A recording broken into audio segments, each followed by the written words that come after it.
All right, so get ready because we're diving into something really fascinating today.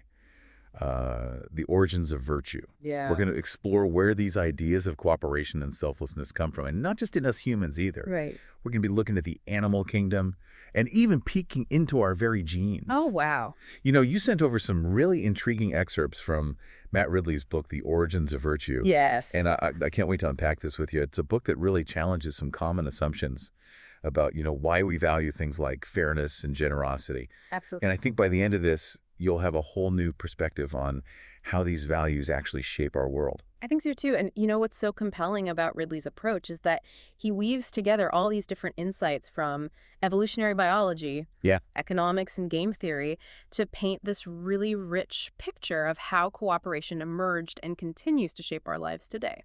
Okay, so Ridley kicks things off with this just wild story Mm-hmm. about Prince Peter Kropotkin's escape from prison. It's a good one. We're talking secret signals, daring escapes. Yeah. A whole network of people working together to pull this thing off. It's a gripping story, and you know what's crucial is that this experience that he had escaping from prison actually had a profound impact on his thinking. Yeah. He saw firsthand how cooperation, not just competition, was this powerful force in human behavior. Right. And this actually led him to develop a whole theory of evolution based on mutual aid, which was a pretty radical idea at the time. Yeah, especially compared to that, survival of the fittest narrative that was so prevalent back then. Exactly. It makes me think about how often we hear about that cutthroat nature of competition, but maybe we're underestimating the role of collaboration Yeah. and success. Exactly. And Ridley takes this idea even further by diving into this whole concept of the selfish gene. Yeah. He draws heavily on Richard Dawkins' work, Yeah. which basically argues that genes are driven by this primal urge to survive and replicate. It's a bit of a paradox, though, isn't it? It is. Like, how can selfish genes actually create individuals that are capable of selflessness? It's a big question, right? It does seem counterintuitive, but I'm curious to see how he kind of squares that circle. I mean, we see examples of selflessness all the time. Yeah. Parents sacrificing for their children, strangers helping each other out, in times of need. Right. And one way to understand this is through the lens of kin selection. Okay. So the idea is that helping your relatives, even if it comes at a cost to you personally, Right. can actually increase the chances of your shared genes being passed on. So, like a mother risking her life to protect her child Yeah. seems selfless on the surface. Right. But from a genetic perspective, Yeah. it's actually a strategy for ensuring the survival of her genes. It is. And what's really fascinating is that Ridley takes this idea of conflict between the individual and the collective interests. Yeah.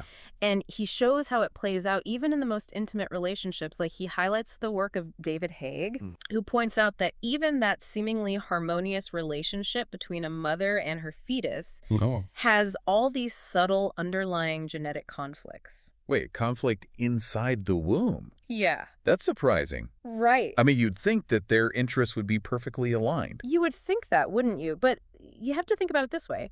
The mother's genes want her to survive, to have more children, Right. while the fetus's genes are primarily concerned with its own growth and well-being. Okay. So they have overlapping interests for sure, but there's also this potential for conflict. It makes me think about all those little compromises that we make in relationships, even the closest ones. Uh-huh. It's like we're constantly navigating this tension Yeah. between what's good for us individually and what's good for the relationship as a whole. Exactly. And this tension plays out on an even larger scale when we look at things like politics and bureaucracy. Okay. Ridley introduces this concept called public choice theory, which applies this whole idea of individual self-interest to those who are actually in positions of power. So even people who are supposed to be serving the public good Right. are still driven by their own self-interest. That's kind of a sobering thought. Makes you wonder how much any system can truly overcome that inherent human drive. It's a complex issue for sure, and it raises a lot of questions about how we design institutions and incentivize behavior that actually benefits the collective. Okay, so we've got this tension between individual and collective interests playing out from our genes all the way up to our political systems. Yeah.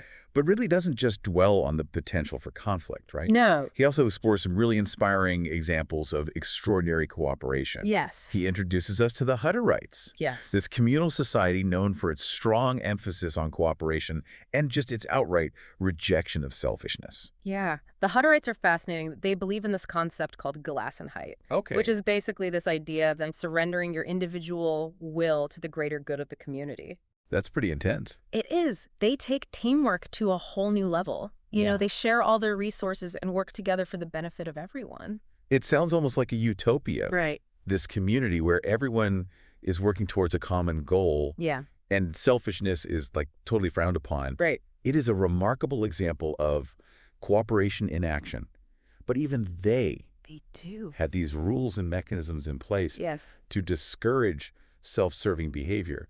It makes you wonder, though, if even a society built on such strong ideals needs rules to suppress selfishness. Right. What does that say about human nature in general? That's a big question. It is. It's a big question, and it makes me think about all those times, when I've struggled to put the needs of others before my own. Sure. Even though we might admire selflessness in other people, Yeah. it's not always easy to live up to that ideal ourselves. No, it's not. And you've hit on a key point there.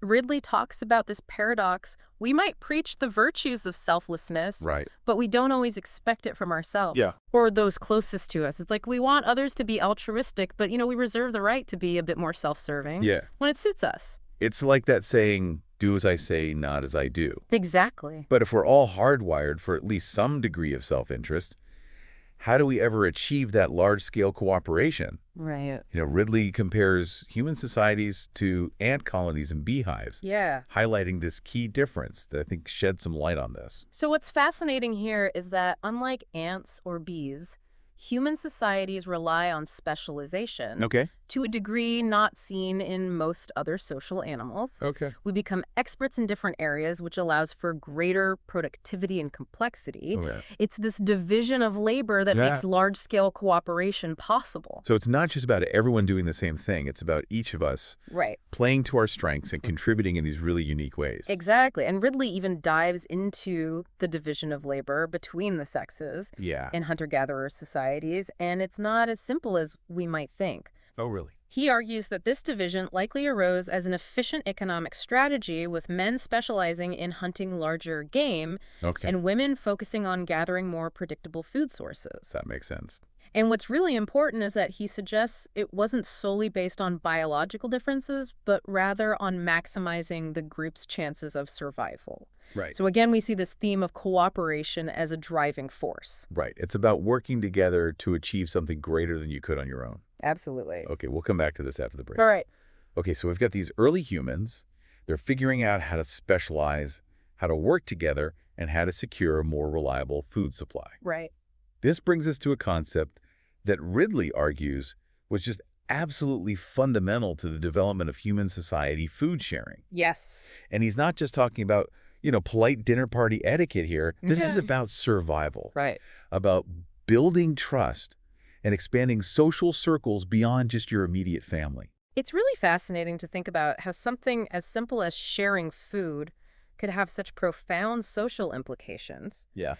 Think about it, sharing, especially when it comes to something as vital as meat, requires a level of trust and reciprocity that goes beyond just looking out for your kin. Right. It lays the groundwork for these larger, more complex social structures. And Ridley uses the Hadza people as a prime example of this. Mm.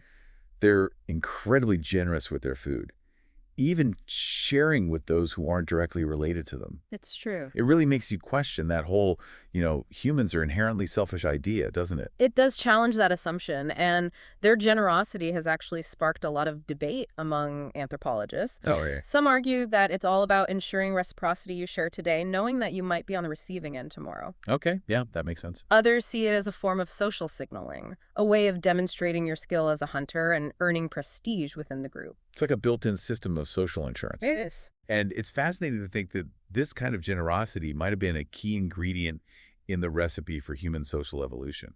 Absolutely. And to understand how cooperation really took root and became this dominant force in human societies, Ridley turns to the world of game theory. Okay. specifically the classic prisoner's dilemma.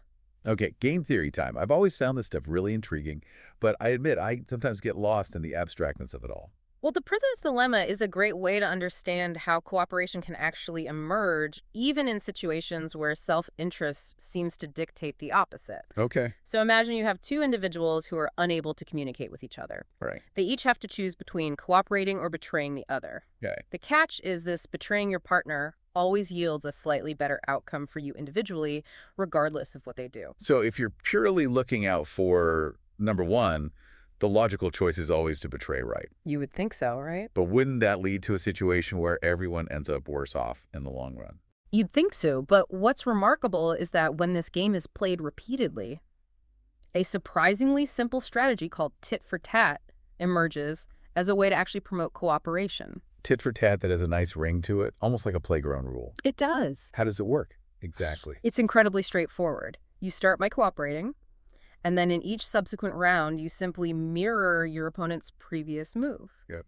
If they cooperate, you cooperate. If they betray you, you betray them back. So it's a way of establishing a pattern of reciprocity Right. and signaling that you're not going to tolerate being taken advantage of. Exactly. It's amazing how such a simple strategy can be so effective. It's like saying, hey, I'm willing to cooperate, but I'm not a pushover. Right. And this isn't just some theoretical idea, right? No. I remember Ridley gave some real-world examples of tit for tat in action. Absolutely. Think about vampire bats sharing blood or cleaner fish, removing parasites from larger fish. These are both examples of reciprocal altruism in nature, where cooperation benefits both parties, even though there's always that risk of one side cheating. It makes you wonder if there's something inherently satisfying about those kinds of reciprocal relationships, even in the animal kingdom. Like there's a sense of fairness and balance that's appealing on just a deeper level. It's a compelling idea, but it's worth pointing out that there are limitations to tit for tat. Okay. How so? For example, if there's a misunderstanding or an accidental defection, it can get stuck in these endless cycles of retaliation. Oh, I see. Imagine two players both using tit for tat, and one of them accidentally defects. Right. The other retaliates, then the first one retaliates back, and so on. Yeah. It can create this nasty feud, even if the initial defection was completely unintentional. That makes sense. It's like those arguments where, both people just got to dig in their heels and refuse to back down. Exactly. Even though they might have both been acting in good faith initially. So maybe pure reciprocity isn't quite enough to build that lasting cooperation. It might not be. Maybe we need something more. Like forgiveness or something. Exactly. And that's where the idea of forgiveness comes in. Ridley highlights strategies like generous tit for tat, which incorporates occasional forgiveness to break those cycles of retaliation. Okay. It's like saying, okay, we both messed up. Let's reset and try cooperating again. That makes me think about those moments in relationships where someone offers a really sincere apology. Yeah. And it just diffuses the tension completely. It's powerful. It takes a lot of maturity and self-awareness to break out of those cycles of blame and retaliation. It does, and it's a powerful reminder that cooperation isn't just about cold, calculated strategies. Right. Emotions play a crucial role. Which brings me to my next question. How do you actually enforce cooperation, especially in larger groups, where you can't rely on those personal relationships or those moments of heartfelt forgiveness? Right. It feels like things could get really chaotic really fast. Well, Ridley argues that reputation and social enforcement are key. He uses the example of stickleback fish, which show a preference for cooperating with individuals who have a history of being reliable partners. I love that even fish have a sense of who they can trust. They do. So it's not just about personal relationships. It's about having this good reputation within a larger social context. Exactly. I guess that makes sense. Yeah. If you have a reputation for being untrustworthy, people are going to be less likely to cooperate with you, right? Absolutely. And in human societies, ostracism and damage to one's reputation can be really powerful deterrents against cheating or non-cooperation. It's like that old saying, your reputation precedes you. It does. Makes you think twice about burning bridges. Yeah. But I'm also curious about the flip side of this, the role of emotions in promoting cooperation. Yeah. I remember Ridley discussed some interesting research on that. Right. He highlights the work of Robert Frank, who argues that emotions like guilt, shame, anger, and gratitude are more than just feelings. They're actually solutions to what he calls commitment problems in social interactions. Commitment problems, that sounds pretty intense. It can be. So think about starting a business with a friend. Okay. or relying on a neighbor to keep their cattle from damaging your crops. Right. There's always this temptation to cheat or back out of the agreement if it suits you. Right. Right. But emotions like guilt or shame actually make those commitments more credible. They do. They signal to others that we're trustworthy and reliable partners. So it's like our emotions are acting as a sort of social glue, binding us to our commitments, Exactly. even when it might be tempting to act in our own short-term self-interest. Precisely. And this is especially important in situations where formal contracts or legal agreements are really difficult or impossible to enforce. So it's not just about rationally weighing the costs and benefits of cooperating. Right. It's about having these emotional mechanisms that keep us accountable to each other. Exactly. And it makes you wonder how we can design systems that actually tap into these emotional levers. That fosters a sense of shared responsibility and make cooperation the most rewarding path. Which brings us to another fascinating aspect of cooperation fairness. Where does our sense of fairness come from? Yeah. And how does it influence our behavior, even in something as seemingly cutthroat as economic transactions? Well, Ridley explores this through a game called the Ultimatum Bargaining Game, Okay. which is a surprisingly simple setup. One person proposes how to split a sum of money, Okay. and the other person can either accept or reject the offer. If they reject, nobody gets anything. So there's a real incentive to just accept whatever's offered, right? You would think so, right? But I have a feeling there's a twist here. There is. What's fascinating is that people often reject offers that they perceive as unfair, even if it means losing money themselves. Harley. It suggests that we're not just driven by maximizing our own gains, we also care about whether the outcome is just, even if it comes at a personal cost. Wow. So we're willing to punish unfair behavior even if it hurts us in the process. It seems that way. That's pretty remarkable, and it makes you wonder if this sense of fairness is somehow hardwired into us. It's a compelling idea, and it has implications for everything from economic policy to social justice movements. It suggests that a sense of fairness is a really fundamental part of what makes us human, and that we're constantly striving to create systems and relationships that reflect that value. Okay, so we've got cooperation emerging through reciprocity, we've got the power of reputation and social enforcement, the role of emotions in binding us to our commitments, and this strong human sense of fairness. But there's still one big piece missing for me. How does all of this scale up to the level of entire societies? Right. How do cooperative norms become dominant in a world where there's always this temptation to cheat and exploit others? That's the million-dollar question. And this is where Ridley introduces the idea of cultural group selection, Okay. which suggests that groups with cooperative norms may actually outcompete those with more selfish norms. So it's like survival of the fittest, but at the level of cultures. The societies that figure out how to cooperate effectively thrive, Right. while the more cutthroat ones struggle. Yeah. It makes intuitive sense, but I'm curious to hear how it actually plays out. Well, Ridley points to the work of Robert Boyd and Peter Richardson, who argue that conformism plays a key role in cultural group selection. Okay. Conformism, the tendency to adopt the most common behaviors in a group, even if they might not seem perfectly rational to an outsider. So we're not just talking about genetic evolution here. We're talking about the evolution of ideas and social norms. Exactly. And conformism, for all its potential downsides, might actually be a powerful force in shaping cooperative societies. It could be. Think about historical events like the rise of Nazism or the Cultural Revolution. Oh, wow, yeah. These were horrific examples of the dark side of conformism. Right. But they also illustrate its power. They do. The question is, can we harness that power for good? Right. Can we promote cooperative norms and values in a way that leads to a more just and sustainable world? It's a fascinating and somewhat daunting thought. But before we get too deep into that, I want to circle back to one of the most pressing challenges to cooperation that Ridley tied us is the tragedy of the commons. Right. The tragedy of the commons is this classic example of how individual self-interest can lead to the depletion of shared resources. Yeah. It describes situations where a shared resource, like a fishery or a grazing pasture, Fair. is overexploited because individuals are acting rationally in their own short-term interest, even though it ultimately harms everyone in the long run. It's like a giant prisoner's dilemma playing out on a global scale with real-world consequences for our planet and its resources. It is. So how do we avoid this tragedy? Right. How do we prevent the self-interest of the few from ruining things for everyone?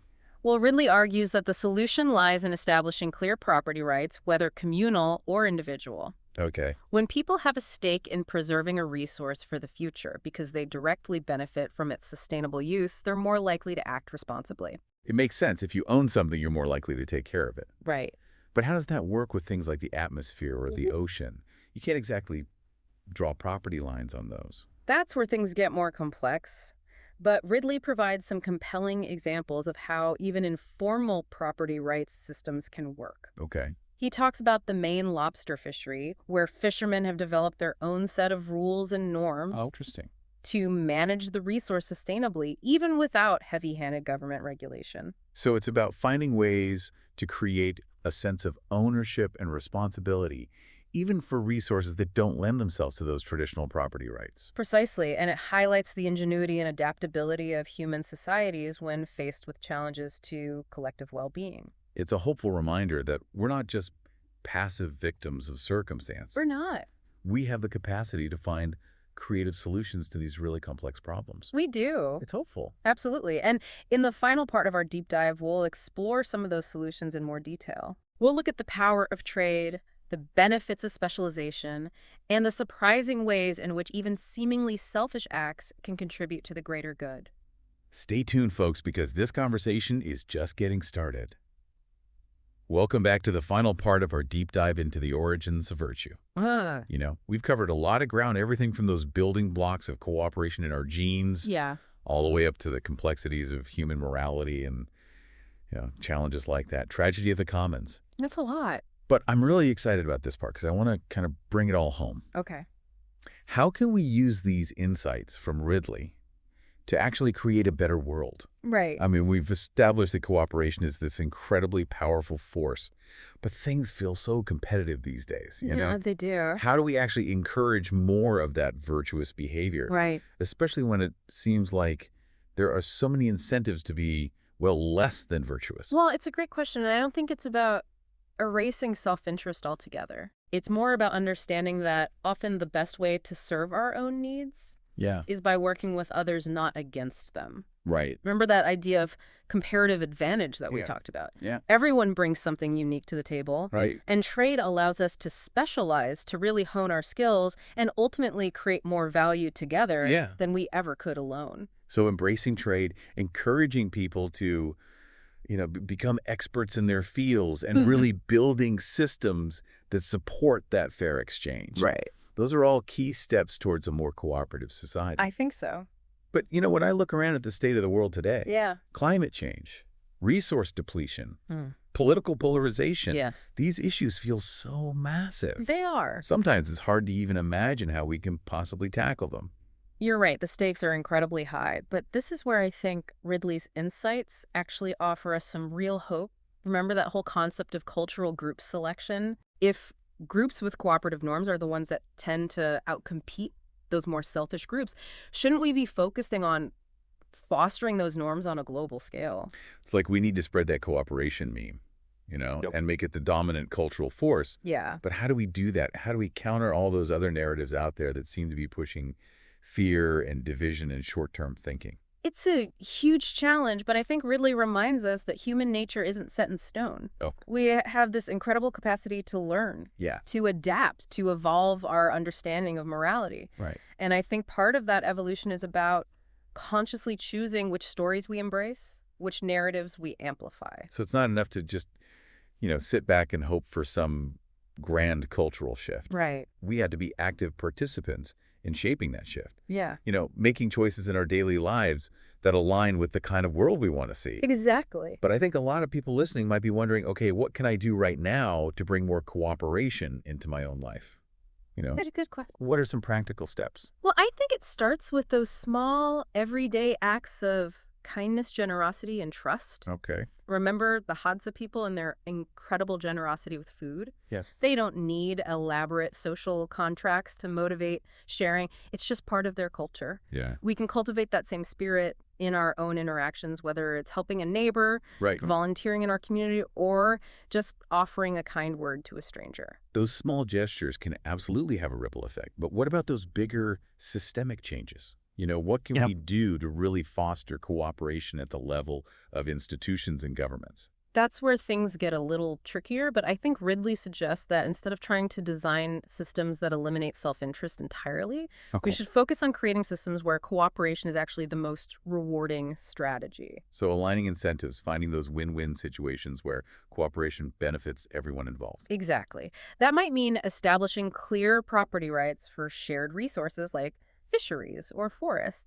It could mean promoting fair trade practices that benefit both producers and consumers. Right. It could even involve designing institutions that reward collaboration and punish those who try to take advantage of the system. And on a personal level, Yeah. I think it means holding our leaders accountable for promoting cooperation and discouraging those voices of division and fear. It's definitely a tall order, Mm. but it doesn't feel impossible. Mm. I think about all the incredible things humans have accomplished throughout history, and so much of it has been through cooperation. You're absolutely right. Cooperation is what allowed us to build cities, to explore the world, to create incredible technologies. Yeah. And it's ultimately going to be the key to solving the biggest challenges we face in the 21st century. So if you're feeling a little cynical about human nature, remember this cooperation, it's in our DNA. It is. It's the foundation of our greatest achievements, and it's also the key to unlocking a brighter future. It's a choice we make every single day, both in those big sweeping decisions and in the smallest interactions. And as Ridley argues so well, it's a choice that's worth making. I couldn't agree more. If you found this deep dive interesting and want to learn more about the surprising origins of virtue, I highly recommend checking out Matt Ridley's book, The Origins of Virtue. It's a thought-provoking read that challenges our assumptions about human nature and offers a really hopeful perspective on how we can build a better world together. Thanks for joining us on this fascinating journey. Until next time, keep diving deep and keep choosing cooperation.